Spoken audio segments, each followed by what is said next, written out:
Who's it? Fede Shomanyora, Fede Kamban. Ladies and gentlemen, you're on the PhilsDrive. Today is a very special day. I'm really grateful for this day. And wow, it has finally came.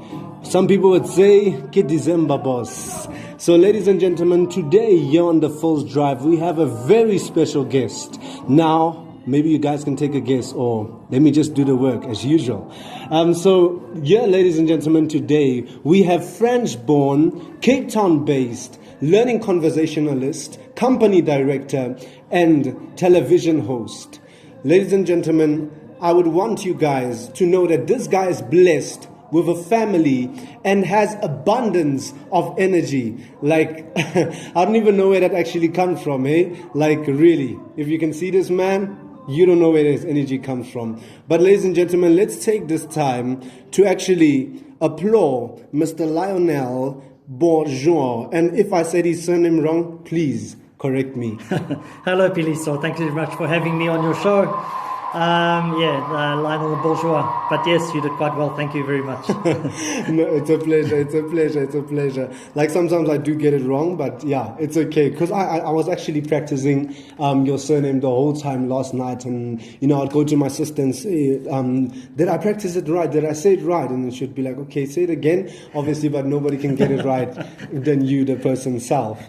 All right. So like, I'm thinking to myself and I'm like, okay, how can one actually put all these great job titles in one word? Well, Piliso, thanks very much for having me on your show. And, always a bit confusing. Am I a trainer? Am I a presenter? Am I a motivational speaker? What am I? And how do I put all that I do in one word? And I came up with the title of Learning Conversationalist because it kind of really resonates with everything that I do. I kind of teach people and I have a conversation with them all at the same time. So, I like it. I think it resonates really well. Okay, and what kind of kid were you like in school? Because like normally people won't even think of going back to actually teach the same kids that they were actually naughty with. What kind of kid were you at school? To be honest, I hated public speaking. Seriously? Yeah, absolutely. I was the first one to make a duck when I had to say a speech or things like that. But my first taste of public speaking, I was 19 at a conference in Portugal. And 5 minutes before I was on, somebody kind of nudged me and said, Lionel, you on next? And I said, on what? And they said, you're on stage, you're the only South African representative, and you've got to thank the hosts. And I said, no way, you don't understand, I don't do this kind of thing. And I was given a 5-minute crash course and off I went on stage, and I probably said a speech that absolutely sucked. But I got through it, and I think the bug bit me then, and I've been on stage ever since. Since then, since 19, and you actually took your first step towards something that was actually, the young people would say, that sucked, hey? Absolutely. Funny Destiny has a strange thing of putting you in the track that you're supposed to be in as opposed to the one that you thought you should be in. Okay. Now, like, I'm actually looking at this and I'm looking at all these job titles. A young person would say that this is actually ludicrous, and they would say this is crazy. Like, how can one do so many things? Like, how long have you been around? Are you wanting my age? How long have you been around? Right, so I'll disclose my age. I'm turning 57 this month, actually. And I've been at this a long time. Veta Communication has celebrated its 20th anniversary this year.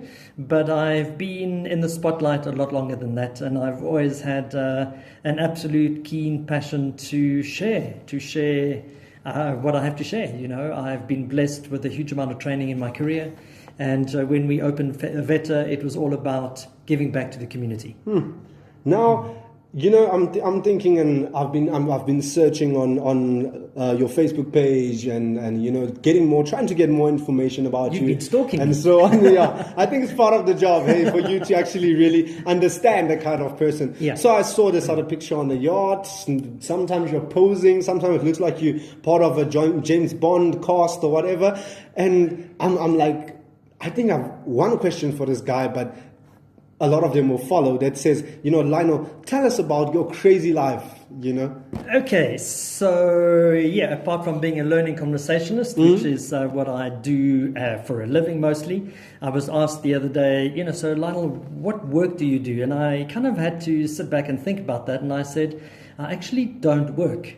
I just occupy my time with a variety of things. Okay. And you get paid for that. And I get paid for it. So so the main thing is obviously training, and then I do other things like being an aspiring actor. So I act in series. I'm a senior fashion model. I do commercials. Wow. One day, and I travel extensively around the country and internationally to strut my stuff, I guess. And so one day I'm in Durban, next day I'm on a movie set, next day I'm training you, next day I'm in Joburg, next day I'm in Cape Town, and next day I'm on a commercial set. And then, in addition to all this, I have quite a healthy lifestyle. Okay. And so I do hot yoga 7 days a week. It doesn't matter where I am, I find a studio and Seriously? I go and sweat it out in a yoga practice. So even today, you think it will be possible for you to actually go if there? I can't get to a studio because we're going to be talking for too late, I'll do it at home, but I'm going to do my yoga. You can do it right here, here on the I spot. combine that with a strange thing called cryotherapy, which is where I go and freeze. I go into a cryo sauna, and they bring the temperature down to minus 130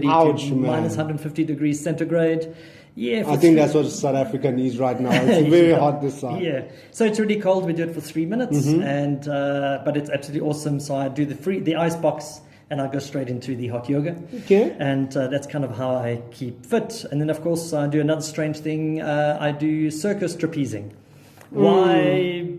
Because And are you insured for this? No, I'm not. So I've got a harness. I do the somersaults and all that kind of stuff through the air. It's just an adrenaline rush of note. No. This is like something unbelievable. Like, I'm actually thinking to myself, wow, man, can somebody still jump at that kind of age? But you really show us youth that there's actually no limit to it. Age is just a number. And it's really your attitude towards life that makes a big difference. Wow, attitude towards life. Attitude towards life, it's everything. So now, what does it mean to you? Sorry, just about that. Okay, so what is like the most dramatic experience you had during this journey? Every day is dramatic, simply because I'm alive.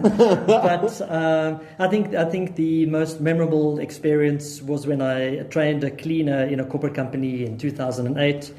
And while the group was generally quite non-responsive because it was in a time slot that didn't suit them, there was one young lady that really stood out, and I remember my feedback report saying to her boss, please, follow this young lady. She's just awesome. There's so much potential there.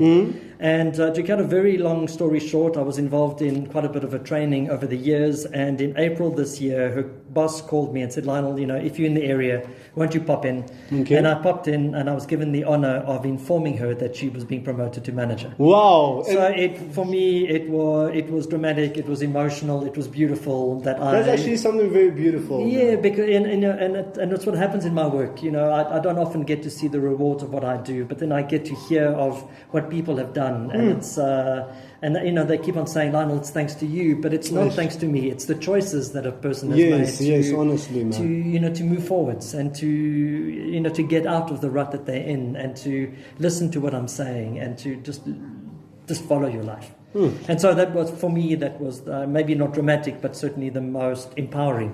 So it's more of what you're saying here. What I'm trying to understand is more of, you can preach how much you want to, but it's up to us as individuals to actually take that forth. Correct. You take the responsibility. I only serve as your guide. I give you information. What you do with it is up to you.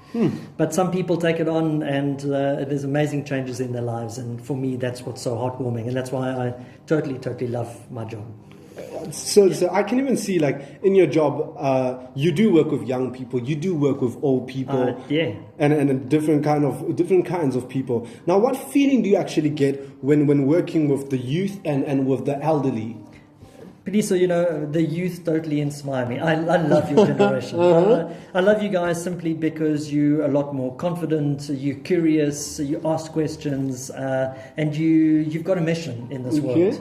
So I totally get that. While many of the elderly say, oh, this youth of today, and I say it's quite the opposite, guys. I work with them. Yeah. I love them. They're You great. understand us more, man. Yeah, so I totally love the youth, and if I could train only the youth, I'd be the happiest man in the world. Wow. But There's jobs for us. But I can't exclude the elderly, and the elderly ground me in the sense that they've got a rich wisdom with them. They might have been in companies a long time, and there's a rich wisdom there. So the combination of working with both is phenomenal. So do you still believe that it's better for them to always be there as our guides, as young people? Because like you said before, you'd be happy to work with just young people, but I think the young people need guidance, and the elderly tend to be able to support that. So we've lived a life, and it's things that you want to know. You're so curious in knowing. So what happens and what do we do and so the elderly. So I think the philosophy that we should adopt in view of what the Japanese do is once a person is at retirement age, they don't kick them out of the system. They re-employ them as coaches. Oh, good! And they coach the new generation. Because they've understood how expensive training is, and they've understood how much they lose when they leave the system. Yes, because there's like a very big gap. Correct. So we bring them back into the system, and my wish is that we'd consider this in South Africa, is to bring back the knowledge and let them coach the youth. Because otherwise the youth are just left on their own, and they're left to do as best they can, but they're shortchanged in the sense that they could be doing so much better. Wow. They've got the strength, they've got the curiosity, they've got all that, but they're not given the support. Gosh, thanks for the belief, man.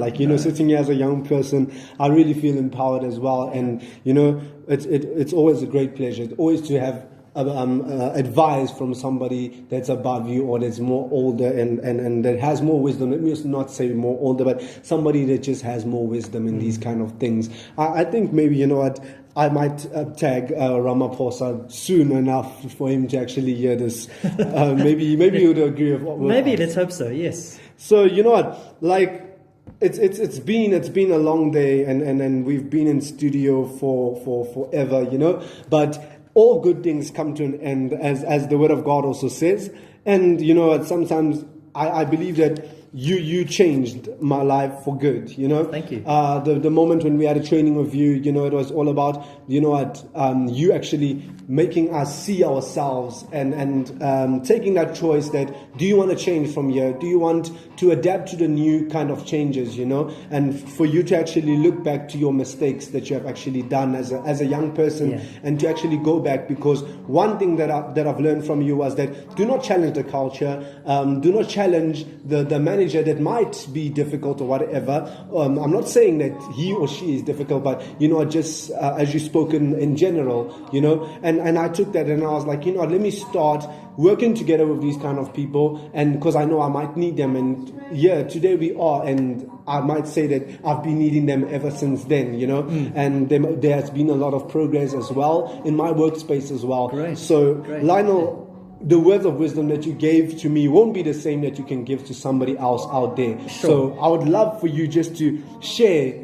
a short piece of words of wisdom to the youth out there before we close off the show. It was really a blessing to have you here today. I don't have any amount of money to actually give you, because man, you're flying from Cape Town to Italy, from Italy. I can't cover all those expenses. No, it's been absolutely wonderful. It's been a pleasure. So I'd like to leave you with this, is that, to the audience out there, live your life fully, embrace your life, and find what makes you get up in the morning and just dive in and make it happen. Man. And I think that's what you're doing, Piliso. You're diving into, you want to be a radio DJ, and that's exactly what you should be.